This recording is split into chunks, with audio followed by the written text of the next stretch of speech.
I was hitting the wrong button. Erik's here. Hey, What's up, Fran? good to see you. Good to see it. No loud music down below. Not right now. We'll see. If it gets wet and wild down there, I'll put the earbuds in, and we'll see what we can do. So what's down? All right. First of all, uh, let's do this. Introduce yourself for that little brief second, because then I want to find out about your building, and I don't want Sure. to rush into that question before I ask this one. So hi, friends. I'm Erik. I make things out of wood. I live in Philly. I have been a furniture maker for a decade plus, and sometimes like say bad dad jokes on TV. Like this. Who doesn't? Things. Who doesn't? Who doesn't these days in this economy? Come on. Yeah, right. They're free. I like to give them out. My kids don't like it when I give them out, but I do anyway. They'll love it later on. They don't like it now. Yeah. They'll like it in 20 years. I am really hoping. So hello to everybody who's joined on and said hi. I'm glad you guys are here. So we're here with Erik, and I know a little bit about your background. Your family was in woodworking or in carpentry and doing stuff, and you did a bunch of that through school. Yep. And then you went to college. Now here was my question. What did you study? Just you went for a bachelor's degree?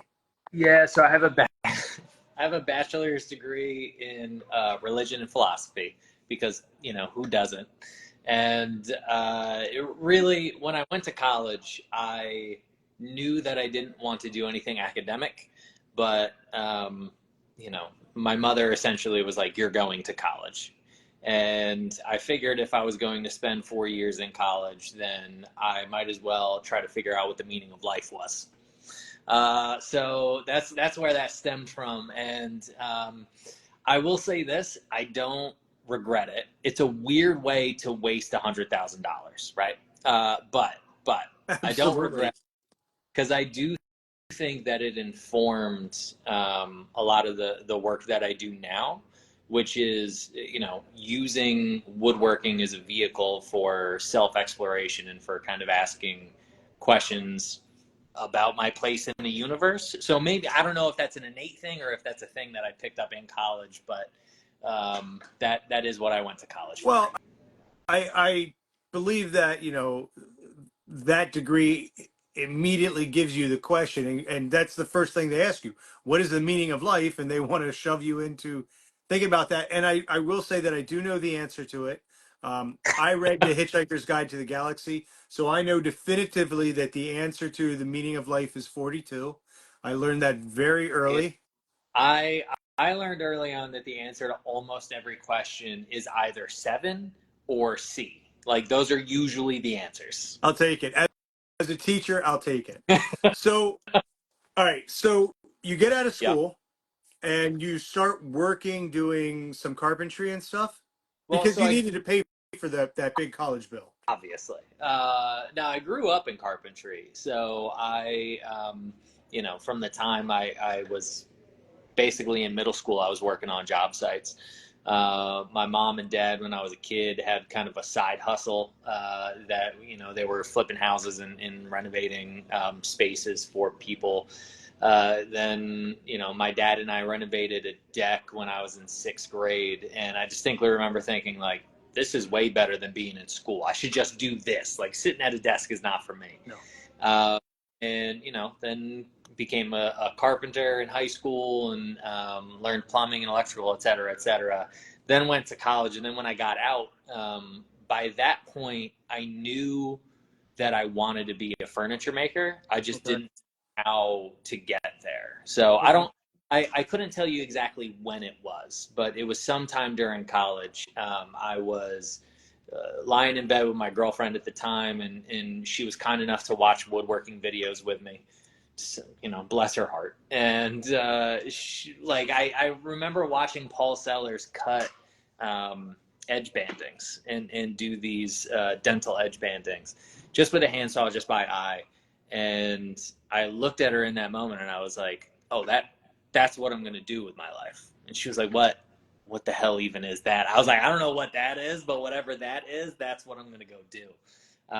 So from that point on, at some point in college, I was like, I need to figure out how to go make things out of wood, like high end things out of wood. So, so then what? I mean, and again, I want to come down to the other college, the furniture, and I forgot the name of it. But so you graduated. You didn't go straight to that furniture college, did you? No, no. So I graduated, and it was, I mean, listen, I graduated college in 2009, which was a phenomenal time to get out of college. Like Oh the yeah, economy was so good, and there yeah, were yeah. Everybody was hiring. everybody was just, thirsty for workers. Yeah, yeah, sure. So I got out of college and started working at Starbucks because that was the only place that was hiring. And then like it was just finding people. I didn't know anybody in the furniture industry. I didn't know anybody who made furniture for a living. I didn't know that it like how to chase that dream. So I just started like Googling furniture makers in the area and started shooting them cold emails and being like, I will work for you for free. Like, just teach me the trade. And everybody basically said, listen, the economy's in the tank. We don't have any work ourselves. We can't take on another person. So I spent about 2 years. I was coaching gymnastics. I was, working on job sites, doing whatever I could to pay the bills. And then in 2012, I went to the Center for Furniture Craftsmanship to do Okay. so I took a couple of woodworking classes in between there when I could and what I could afford, Yeah. and then just figured out a way to slap together enough of a resume where they accepted me into the 9 months. Okay. So, and I didn't look into the school because I wanted to specifically ask you. Um, I know that there's obviously it's a woodworking school, so they have a specific curriculum and work you through stuff. Mm-hmm. And we have a RIT here. I know you know that. And as a matter of fact, Larissa is down here at Wendell Castle this week. Yep, Um, sure is. I really they gave a free talk last night. I really wanted to go. I was not able to because of the puppy and everything else, and I really really wanted to be able to go see and listen to it. But tell me a little bit about that. Like obviously you and I want to move into this idea or the talk about the idea of who you are because you are a very distinct personality. And I think your college stuff, I don't, no, in a really, really good way. but we'll find out. No, no. Like this is you. Okay, and I'm going to talk about that because someone else mentioned this as well, and I think it's really important to bring it up. But so you did the philosophy and religion. Mm. Now you're going to the furniture making. Tell me a little bit about that because it sounds amazing, honestly. About the CFC Yeah, program. yeah. So the way that worked was, I mean, listen, you're a teacher. I was a teacher. We know how curricula work, and the overarching curricula was, I want to say, 6 projects, and sprinkled in between those 6 projects were myriad other skills to be learned and touched on. Right. So the first piece we did was a bench, just to kind of wrap our minds around design. And, I think looking back on it as a teacher, kind of give the head teacher, Alan Lewis, an idea of who we were as makers. Then we did a case piece, which the design restrictions were it had to have a door and a drawer. We did a curvature and veneering piece, so I had to have one curved surface and one veneered surface. In which I did a demi loon. The case piece I did a blanket, big old oak thing. We did, what else did we do? We did a multiples piece where we had to make at least 8 of something to give you an idea of like what production design would be. We did a chair, and I'm missing something. I don't remember what I'm missing, but interspersed in between all of those projects were, kind of hand tool work, carving, SketchUp and CAD design, Okay. work. So it's touching on all of these different components of the woodworking industry while kind of basing around it. And this is the reason I chose CFC over, say, like a North Bennett Street or College of the Redwoods was because it was largely based around you designing your own furniture and learning how to design furniture, which is the Okay. thing. Like I could learn how to build anything. I had no idea how to design something. Right. Right. And that's actually something I was talking about with Jimmy last week is, it's really hard, I think, to start creating that visual of getting. So at one point I had a notebook of these great designs. I was like, I want to build this and I want to build this. And then I got busy in the shop and I did this. And then I got, and I moved away from that. And I really want to move back to that. And Yeah. I think it's a way of thinking that you have to sort of put yourself into. Yeah, I mean, you have to be willing to risk failure, right? And if you are doing things on commission, if you're doing things for clients, or heaven forbid, if you're doing things to put it on the internet, Yeah. then Right. it's difficult to take that risk because you whether it's financial or social, like you have skin in the game to whether or not Right. it. And I think for me, developing my sense of design, the best thing that could have happened was when I was teaching, because I had a vehicle to pay my bills. Mhm. I had room to play and I had space to play. And there was no impetus to try to pretend like I was better than I was. I just could make things and I could experiment. And if it didn't work, it didn't work. There was no harm, no foul. And that, I think, set the groundwork for how I proceeded, into running my business now, which is, listen, what you're paying me for is the attempt. I'm going to do my damnedest to make the best object I can in the time that I'm making it, but I can't promise anything. Like, I need the space to risk failure, Right. because if that, you're not going to get anything interesting. Well, I like both you're paying for the attempts, and that is what it comes down to is I got to try this, and if this part doesn't work, it doesn't look right, you know. Um, which okay, that brings me to two other questions, honestly. One of which is okay, so let's go back to the timeline just for a second. I know that you taught back at the Yep. school, and then did you start doing that and then teach at the middle school? So I mean, there's, listen, as a woodworker, there's always seven different timelines happening simultaneously, right? So I went to CFC, I did that, and then I went back to do the assistantship and taught there, et cetera, et cetera. And then in 2017, I started teaching at Morristown Friends. So that was where I was teaching middle school and high school wood shop, and kind of it was more of a 3D art program than it was a traditional wood shop. But that's when that was happening. And the only reason I left was because the Netflix show Right, happened. right. I was available for a season two if that happened.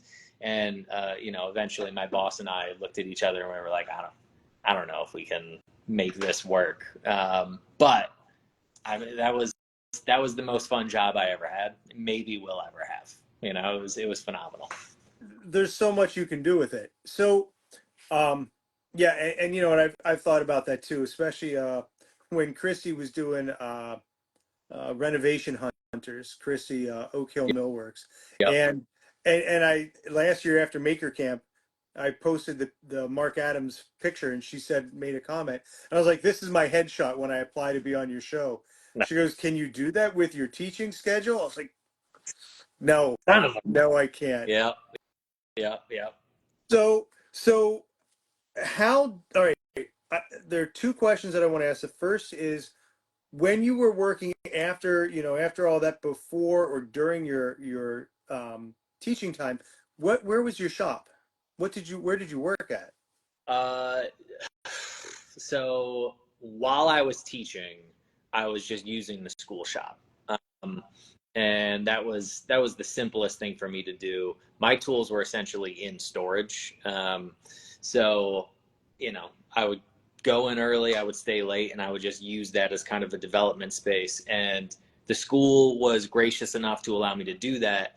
But also, in fairness, I believed then and still believe that it was really important for the students to see me working on projects, Right. so that it wasn't a I'm going to tell you to do a thing and not apply these principles in my own creative practice. Right. So I always had a piece on in that shop, and the students learned. I think that was a good model for students to learn of, like, you don't mess with other people's work, right? So like if you see something you want to touch, you want to interact with, you just ask, Right. like, hey, if I play with it. So that's largely where I was working out of. Before I was teaching, I had and still have a one-car garage that's it's about an hour away from me now. At the time, it was about 20 minutes away. And it is a windowless cinder block room, 12 by 24 or so, whatever a one-car garage is. And that's where I was working out of, kind of post CFC. And, it was, you make it work. There was no heat in there. Like, it got cold. The propane heater, until I started to get lightheaded, and then opened the garage door to let oxygen in. It was questionable, but you do what you got to do. Oxygen is overrated anyway. I mean, what do we really need it for? Honestly. Okay, so, and that's one of the things I was curious about, is where you were working, because you're starting to make these beautiful pieces. You go to the school, then coming back to this timeline again, stupid timelines.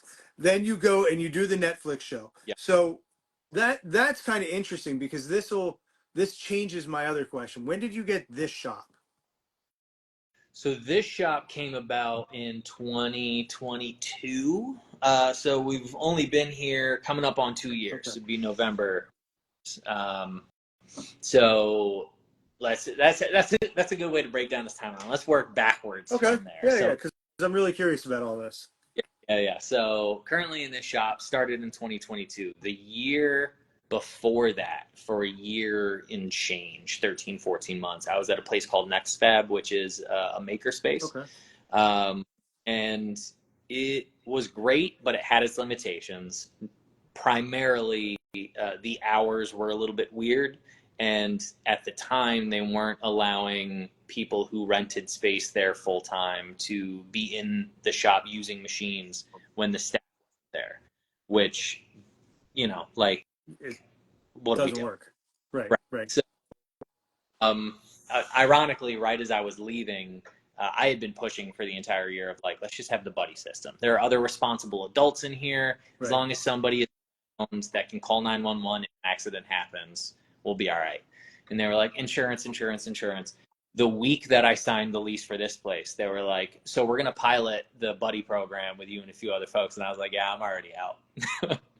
But that being said, for the year that I was there, that notwithstanding, it was a really wonderful place to work, because it's a multidisciplinary space. There's painters in there. There's soap makers in there. There's photographers in there. One dude's making drums, like super cool things happening. So it was really fun to be a part of that community. Before that, the reason that I moved into there was because the Netflix show happened and I had to leave the teaching job. And so in order to, the kind of deal that I made with myself was, while that was happening, I was going to take a year and go into business for myself, which I was very unsure if I wanted to do, because I know that I can be obsessive and overwork. And so I think having those boundaries of, like, this is my job and this is the other parts of my life were good for me. So I was going to give myself a year, and if I didn't like it or if it wasn't working, I was going to go back to getting a regular job, which is why I was at Next Fab. And a year went by and I was like, oh, this is actually working and I'm kind of enjoying it. So, space with Larissa, and here we are. All right. So first, we have a makerspace up here. I toured it a couple weeks over the summer, and I gotta say, like, it was really amazing going through there. They do the buddy system. They have lasers, and I'm putting this in also as a plug for makerspaces. So anyone out there who doesn't have their own shop, Mm-hmm. look into a makerspace locally, because I was amazed at everything they had. Their wood shop was decent. Like there's a couple things they could have done, you know, whatever. It's a great place to learn and everything. Yep. So you guys rent this space. How did you find it? That's the first part. Oh, I mean, I spent 3-4 months trying to find a place that would work. There were a lot of the most common thing that I found are fantastic spaces that want artists in their space, and then you tell them you're a woodworker, and they're like, oh no, you don't belong here. Well, I think I mean to in their defense, I would almost say probably what they immediately think of is someone making doors and Yeah. cabinets I think it's and a just shop, and it's going to be nothing but millwork and nail guns firing all day. And, like, right. it's loud, it's not all right. So I understand their hesitation because we are loud. I get it, but that was a frustrating experience. And Yeah. then also trying to find one that was affordable. So I eventually just started like asking people like, where should I look, which led me to this. The people who own this building own a couple of buildings in this neighborhood. And I mean, listen, there's always a trade-off, right? The building is great. The people in the building are great. My shopmates are obviously fantastic. It is super affordable for the space that we have. It is not in the greatest neighborhood in Philly, Yeah. but again, it's like those are the trade-offs you make. If you say like, all right, if I can be here for a few years and the building itself feels safe, which it very much does, then I'd rather be able to pay my bills than try to get like a bougie space and be out of there in a year and a half. Right. Right. I mean, you're building a place here and getting everything set up. So you and Larissa, you were looking together? Yeah, so Larissa and I intended to get a shop together. Well, I should say I never wanted a shop space by myself. I know the biggest thing that I faced when thinking about going into business was I didn't want to be isolated. Right. And that's part of the reason why I went to Next Fab. I don't know what the I was very Apple. odd. Do this, you get lasers. Wait for it. What? There it is. I guess Yeah, you do. Yeah, you I knew do. the thumbs up. I don't know. I don't know any of this stuff. I'm too So, old for that. so I didn't want to be isolated in a space. And Larissa and I, she was working in a basement at the time, and it was miserable, very affordable, but miserable. So we were both looking to get a space together, and then we decided if we could get a third shop mate, we could get a big enough space to really make it affordable. We originally were going to get a space with our friend Annalise, who's Studio King, I think, on Instagram. She's a wonderful maker, fantastic human being. But then she actually went and did the 9 month at CFC right as we signed a lease for the space. So working out, and then Amanda was looking to get out of Texas, and got the job at Fine Woodworking. So moved up here and rents the other bench space in our shop, and it's a phenomenal little balance of people doing different things. So, all right. So first, I had the opportunity to meet Amanda at IWF just for a couple minutes. Lovely person. She was just a lot of fun to talk to. Yeah, yeah. So, one of the things the reason I wanted to start doing these IG lives was because I improved my shop. And, there were certain things I was thinking about when I did it and things that I thought I would do that didn't work out. So for you guys, when you got into this space, did you have the layout in mind? Did you have to go in there with your mates? And There was the what you just said, I've experienced enough time to know that it never plays out the way you think it's going to play out, right? So I've had, well, let's say 1, 2, 3, 4. So this is my 5th shop.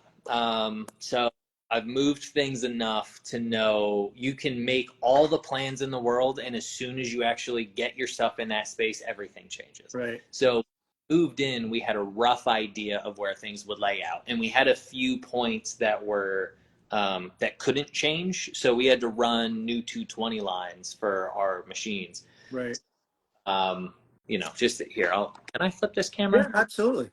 Yeah, there should be up there. There You it is. So our electrical. So this is my bench, Larissa's bench, Amanda's bench. So this is Okay. kind of space over here. Our electrical unit is there, and we had to run new lines to the other bay in order to get the main machines going.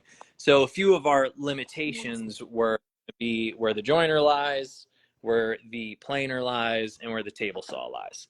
Other than that, we really decided that we were just going to leave it open. So most of this stuff has just been continuously built out over the last year and a half.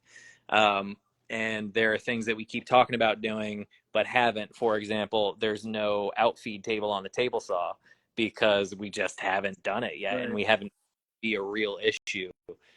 We are now talking about doing an assembly table over here because I've been pressing so many veneers with this cabinet going on that I just set it up on the table saw, which kind of eats that up. Right.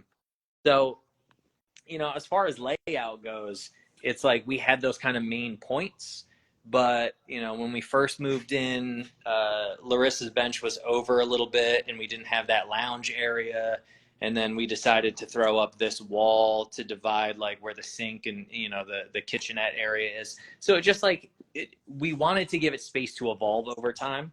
And I think that has been really helpful because if you lock yourself in, also you'll notice we don't have any hard pipe dust collection. I was gonna ask about that. But Ryan asked how many square feet it is. layout. Yeah. Ryan asked how many square feet it is. About 1,800. Okay. Yeah. It's just big enough where it's cozy with three people. It has been the case before that all three of us are working on kind of a medium to large scale project at the same time, and it's just big enough to do that. If there was a fourth person in here, it would be too tight. But most of the time, we're kind of working. All three of us make what I call furniture scale pieces rather than like millwork scale pieces. Right. So for that, it's phenomenal. It's plenty big. Oh, perfect. So, I mean, yeah, the electric and the vacuum is always going to be the big thing. Yeah. And that always seems to be the main factor. So, I also noticed you guys, like you said, you have the planer, you have the jointer, a couple big tools.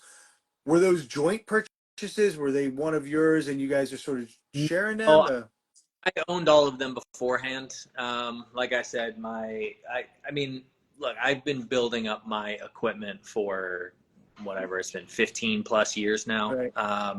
So I had all of this stuff before, and essentially to break it down in its simplest form, the majority of the equipment is mine, and Larissa and Amanda rent bench space. That's I don't mean to be I don't know, diminishing or what have you, because they both contribute a lot to the shop. For example, Apex is Amanda's, and she just brought in the CNC, and Larissa does a tremendous amount of like building out the space too. So we all contribute to it, but the machines themselves were mine, and we kind of made the decision as we were going into it of like, eventually, when this space breaks up, we didn't want to be like, all right, well, we all 30% on a machine, so who gets it? Yeah, I mean, that's a tough call right there.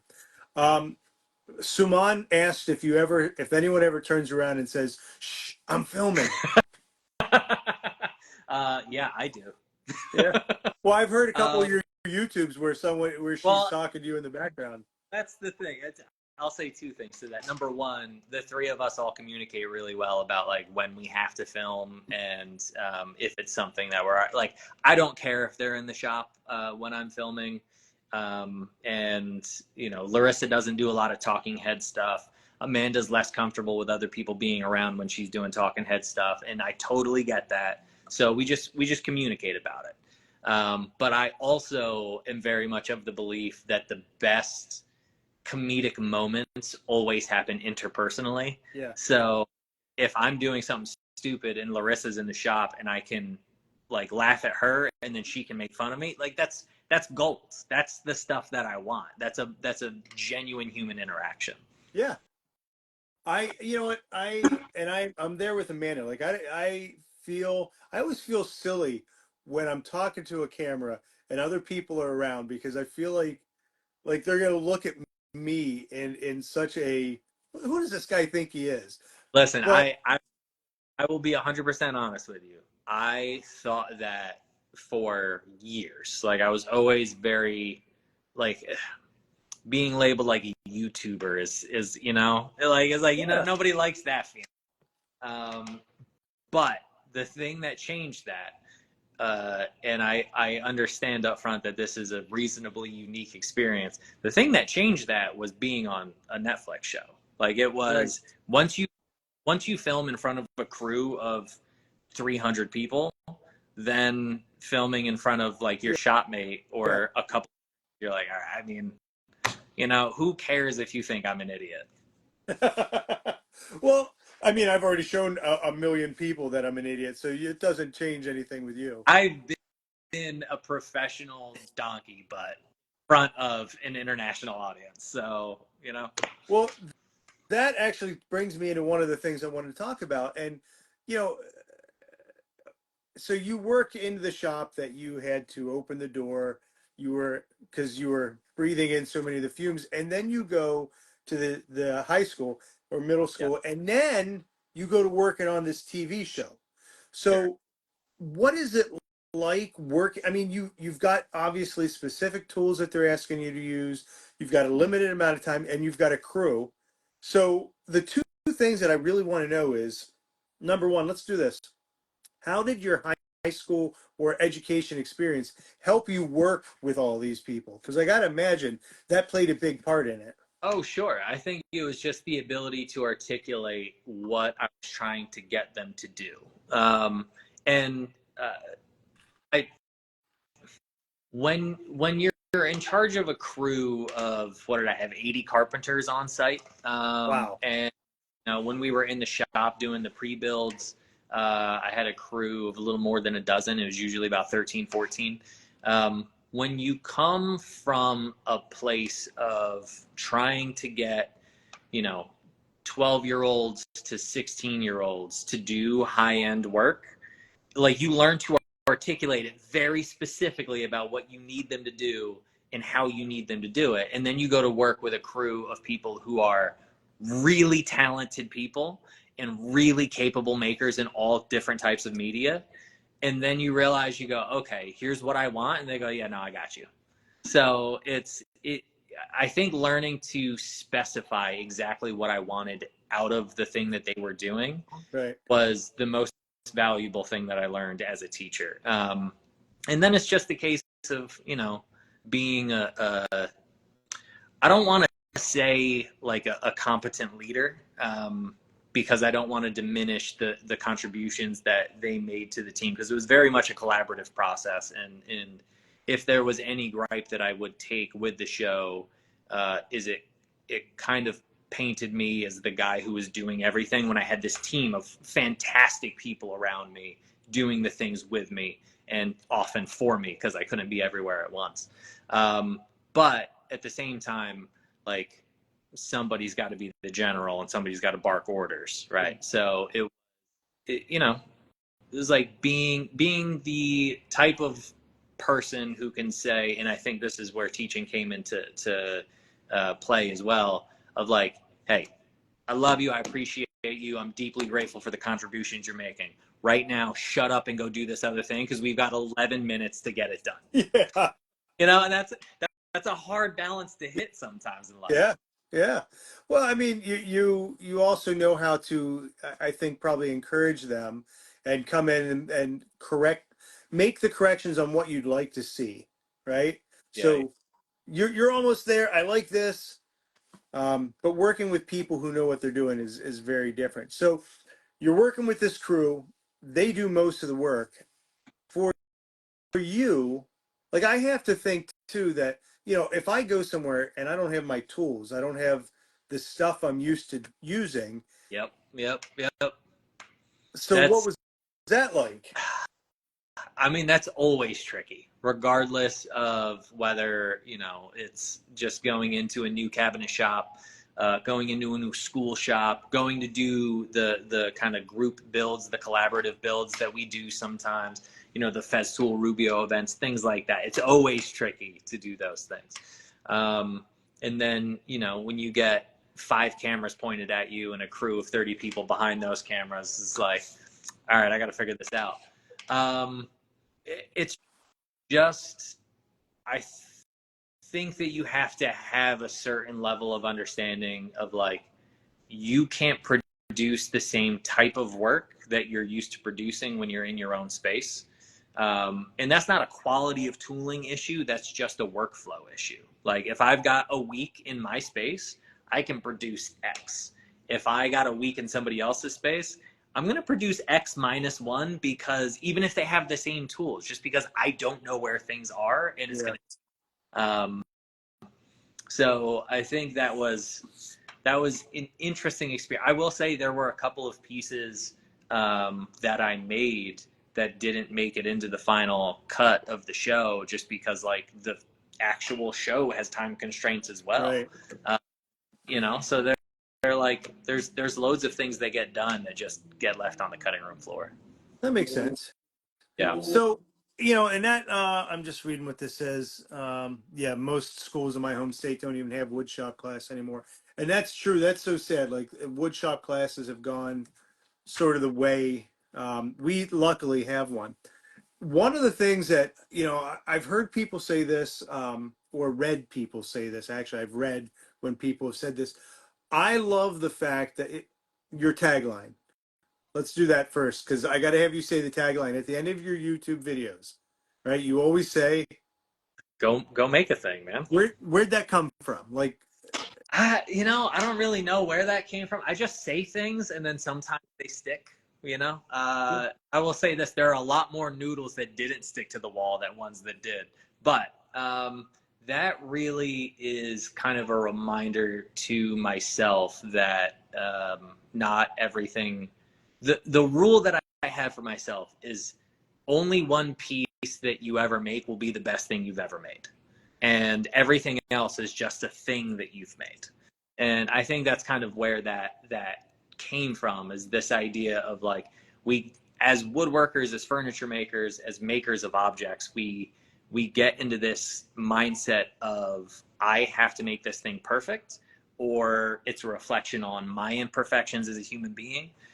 And the reality is, like, it doesn't have to be perfect, and it almost certainly won't be the best thing you've ever made. So if you can just accept that now, then it will be a more enjoyable process. You will get more work done, and you might kind of latch onto something. You might strike gold, and like it might turn into a fantastic thing. But if it doesn't, like, then just learn to accept and appreciate the process. I like that, and I think that's such a powerful and important thing to say. You know, beyond the fact that making brings happiness, you go make a thing, Mm. and you really do get something out of making it. I hate to say it, you were saying that, and it made me think of this the meme or whatever it was I read one time that um, one time you went to the park with your kids, and that was the last time you went to the park with your kids, and you didn't Sure, know it was happening. sure. You know, and it's the same thing. One time you made this thing that was the best thing you're ever going to make, and it's, you know, you don't know when it is, just to enjoy it. I like that. And that's the thing, right? Is like you have to be open to the thing being special when it's being made. And if you're not expecting it, then it becomes really special when it's happening. But Right. if you're trying to force it to be special, then like when it actually is, then it just becomes a thing of like, well, yeah, that's what it should have been. I like that. So coming back to this whole idea of, you know, building everywhere. I love, you went out to your friend's house in California, Mm. and you built her the vanity and stuff Mm-hmm. using those I'm going into her little garage and And this is what I have. she had a bunch of Ryobi tools. Half of them didn't work, and the other half were rusty. And it was just like, listen, let's figure out what we can do, because you can do something with whatever you have on. And it's again recognizing the limitations of the tools that you're working with and the space that you're working in. If I tried to go there and produce, houndstooth dovetails in English, like, it's just not going to happen. Uh, Right. but what I could do in that moment was, we were like, all right, what do you want? She wanted to renovate her bathroom.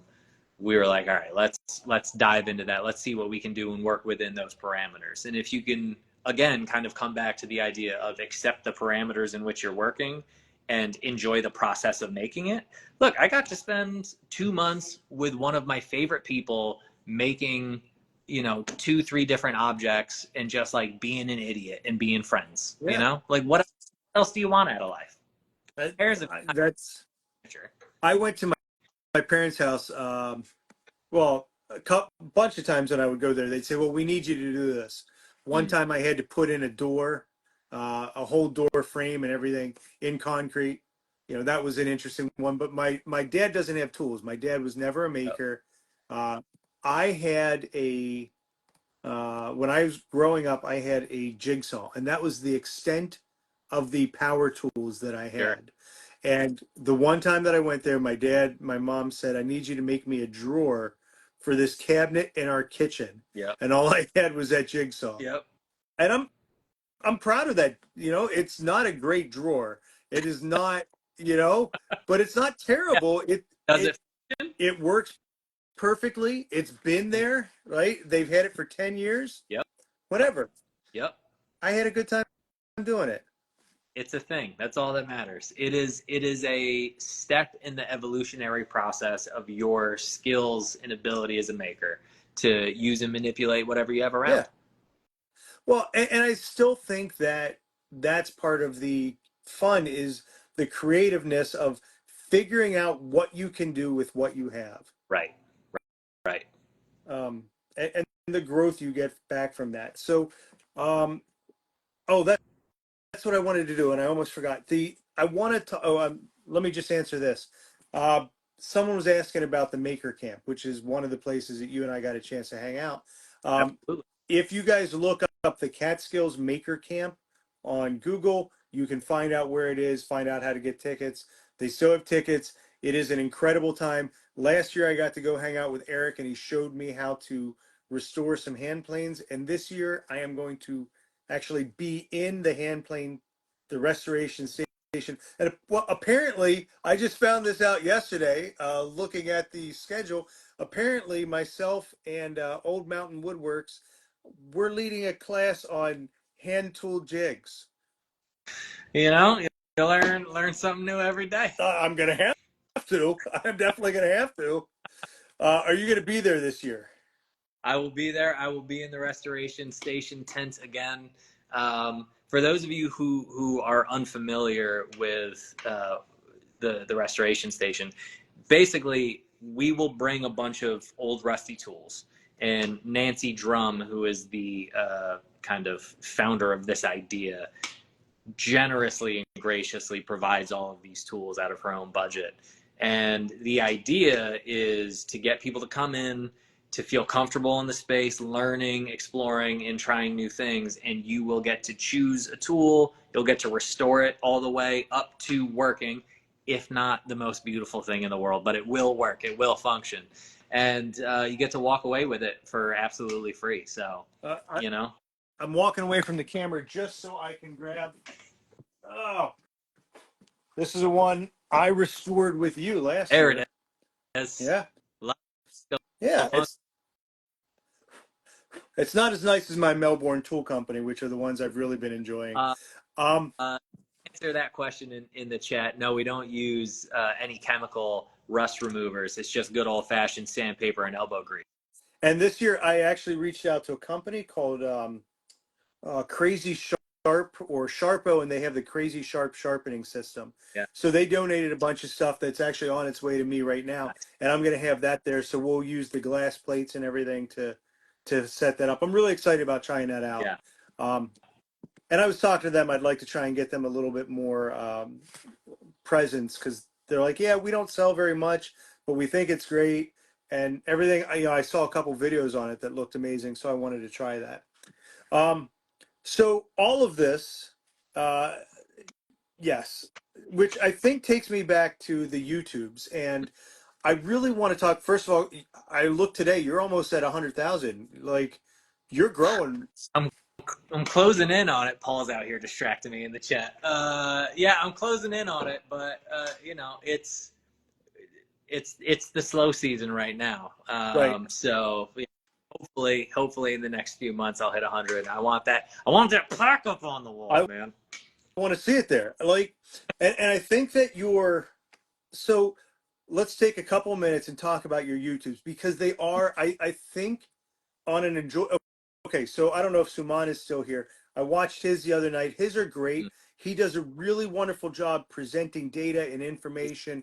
I think they're well scripted and well produced. Like he's very good at the YouTube video itself.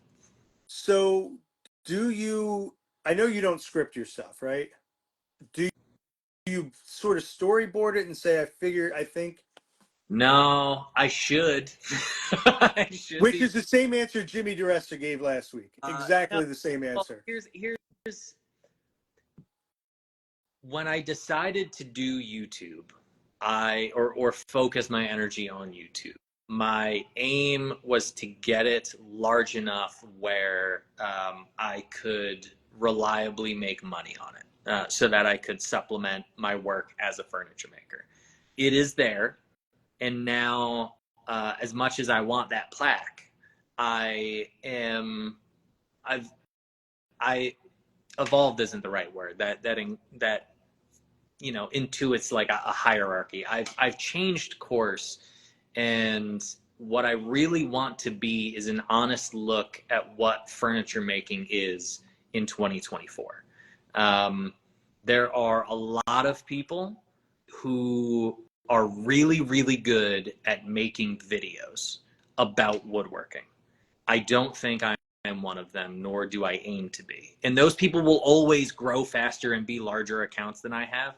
But what I aim to be is a furniture maker who makes YouTube videos. Mm-hmm. It's a small difference, but I do think it matters because I do make objects, I make furniture, I make sculpture. My primary medium is wood, and I don't want to I don't want to lie to people. Like I'm just kind of me. I'm making things. Sometimes I say things that aren't the right words, and it comes out how it comes out. And oftentimes, what I'll do is like on this project, I have to veneer the outside of this case, so I'm gonna make a video this week about veneering. Or I rarely use full width dados. But this one, because it's a large cabinet, I'm going to use full width dados. So I'll make a video about cutting those dados and like the pros and cons of shouldering a dado versus not. So it's not like I'm not sitting down thinking about like what would make a good video. It's just me working on a piece and going like, well, this is the thing I have to do. So I will make a video about that. Well, I think I'm going to disagree with you a little bit. I think your videos, first of all, are very well done, and I think part of it is the personality that, and I've seen a couple comments. You make amazing. They're great, and it's your personality and the way you explain things. And let's go with just the sheer joy you bring to doing it. It shows that you love that what you're doing. As you've said several times before, you love making furniture, you love making things that people look at and enjoy doing. And I always think that, so short form is better for me. I prefer to do it simply I because think I'm better it's form than I am long form too. I don't, I mean, for me it takes not only less time, but I can also, I don't have the time to focus on the long form like that. But the thing is, you make it so relatable and you show the joy in all the different components of it, which comes through in what you're talking about and what you're doing. Well, I appreciate that. I think the not to be overly self-critical, but I think the thing that I realize now, and like, you know, you always evolve in the thing that you're doing if you do it enough. I think the thing that I realize I need to be better at now is including the details of how I do a thing, because I'll talk about why I do a thing all day long. And in the beginning, my thought was, I will tell you why I'm doing a thing, and if you want to learn how I'm doing it, there are plenty of other videos. Right. That's totally. But what I think I'm recognizing is that some people get frustrated as to like, I'll do a thing slightly differently from the way the internet does it because I learned a different way, or if I've developed a different, you know, path to doing it. But then sometimes I don't articulate that. I just brush right over it. And people are like, but why, how did you get from A to C? I need the in between. So, you know, that is a thing that I am actively trying to be better about. But then, you know, I also get caught up in the work and in the thing. Yeah. And There's a million ways to do something, yeah. right? Well, What I wanted to say was that you know, being the creativeness of the video is also its own thing. So you get to be creative making that video, and you know, I think that's part of it too, is how you throw the pieces together. So, quick question, because we only got a couple minutes left.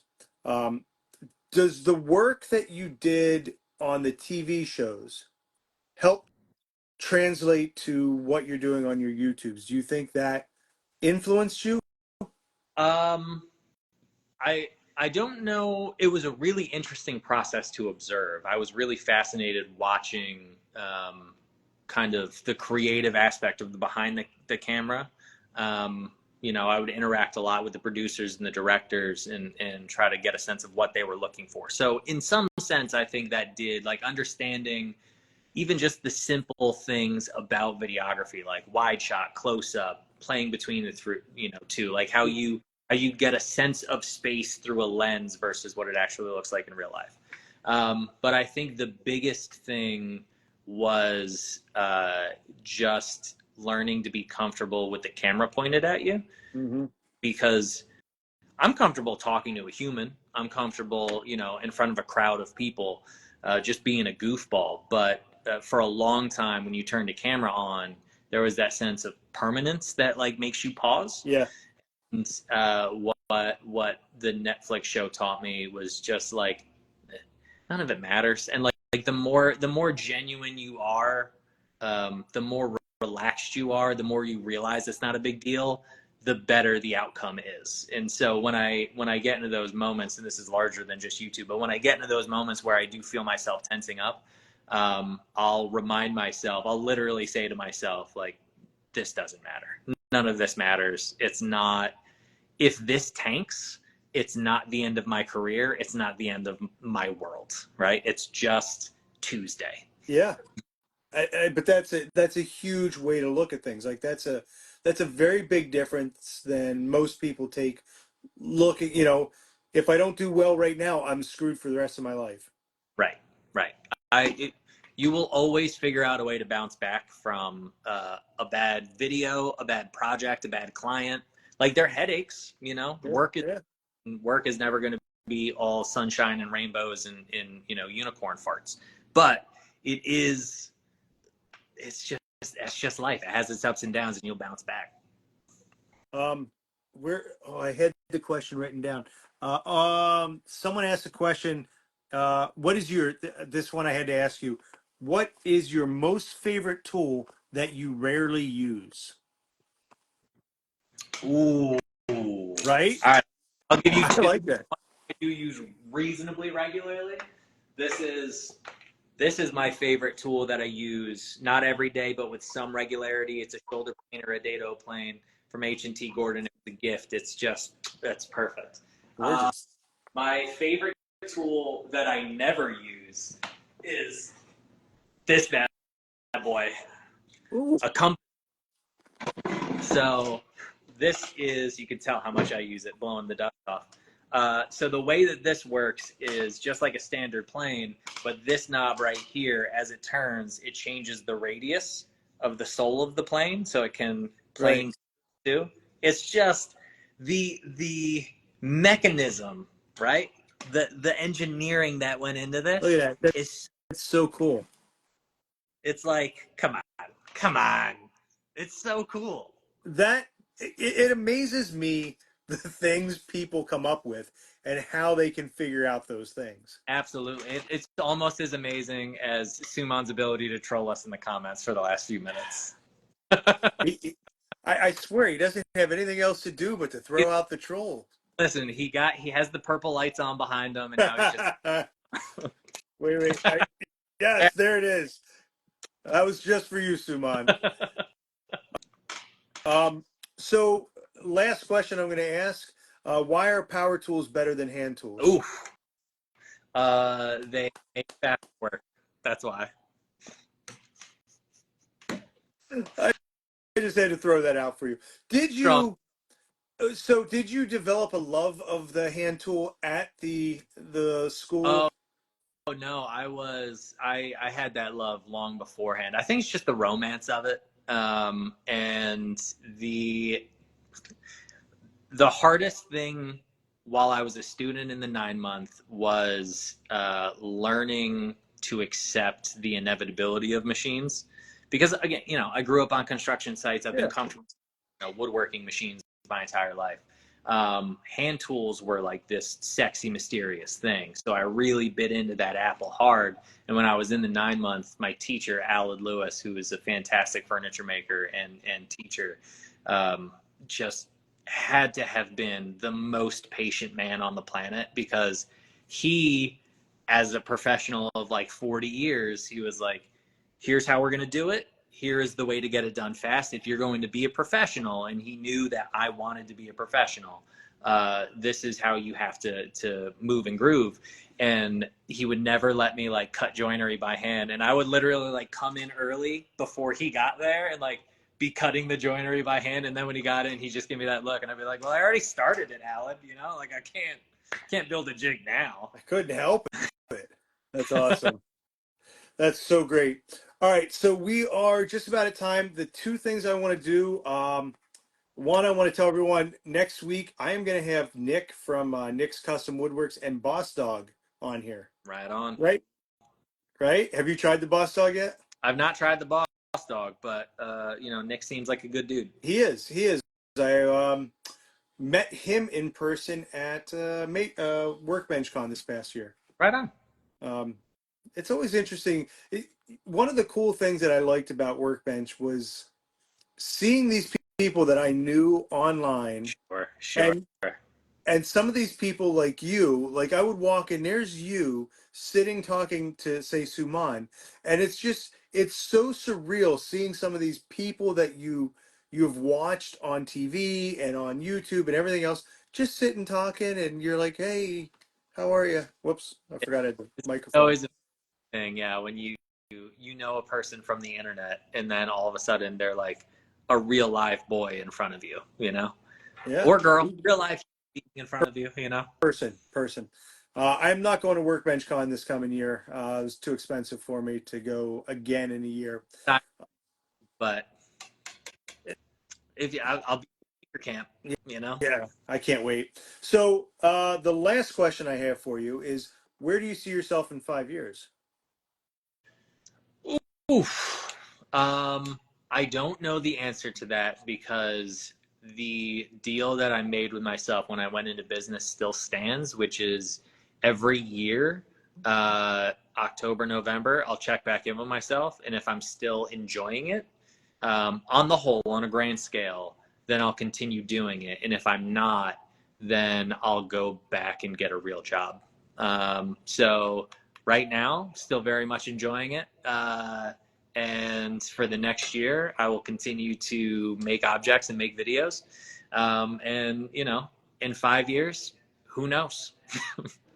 I will, regardless of whether it's the way that I make my income for the rest of my life or not, I will continue to make objects out of wood for the rest of my existence on this planet. That much I know. You really, once you get into it, you can't help yourself. Yeah, yeah. Yeah. Somebody just said, "Ooh, real job." Um, well, so it to me. So last thing I'm going to say is that's actually going to be my retirement. I have 7 years Mm, till I can retire from teaching, and then I'm going to go woodwork full time. And it's really hard for me each year. It gets harder and harder to be like, well, I just have to push it off. sure. So where can everybody find you? Where do you want them to look for you? Oh, you can find me here on Instagram at like if you just type En Curtis into Google, all of the things will come up. Yeah. En Curtis, Instagram, YouTube. My website is encurtis.com. You can find me on TikTok, but like don't, because I'm a millennial who's got that energy. Yeah, just En Curtis across the internet. You are the man. I truly appreciate you sitting down with me. I love talking with you, and I can't wait to see you at Maker Camp. Likewise, brother. Appreciate you having me, man. Hey, thanks everyone for being here. I hope you guys have a great night. Take us out. I want to hear your Hey, catchphrase. get out there, go make a thing, and I'll see you in the next live. Nice eyebrow. Later.